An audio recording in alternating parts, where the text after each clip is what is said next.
गुळाचा शिरा बनवून कधी तुम्ही खाल्ला आहे का? तर अशा पद्धतीने करा, एकच नंबर लागतो. आता गॅसवर पातेलं ठेवलं आपण, त्यात 1 ग्लास पाणी टाकलं आणि त्यात गूळ टाकला 1 वाटी.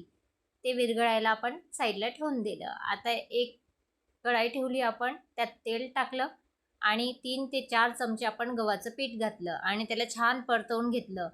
तेल लागता टाकायचं.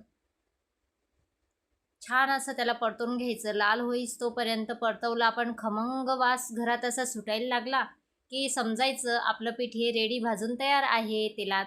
तर त्यात लागता आपण आपलं गुळाचं पाणी जे आहे ते पण तयार झालेलं आहे विरघळून. ते पाणी आपण जरा टाकायचं. बघायचं आपण त्याला व्यवस्थित होतं आहे का? गुंता बांधल्या जात नाही ते पण बघायचं आपण. गुंता बांधला गेला की मग ते पीठ लागतं तोंडात. त्यापेक्षा आपण छान त्याला परतवायचं पाणी टाकून. एकच नंबर शिरा लागतो हा. असला जबरदस्त टेस्ट लागते ना याची. एकच नंबर लागते. तुम्ही पण ट्राय करा आणि कसा आला ते कमेंट करून नक्कीच सांगा. आणि शिऱ्याचा व्हिडिओ तुम्हाला आवडलाच असेल तर लाईक, शेअर, सबस्क्राईब नक्कीच करा.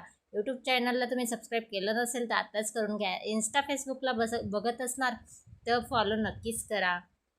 एकच नंबर जबरदस्त टेस्ट अशी लागते या शिऱ्याची. तुम्ही ही नक्की ट्राय करा. दुपारच्या वेळेस भूक लागली की करायचं मस्त आणि पापडसोबत खायचा छान. एकच नंबर भारी.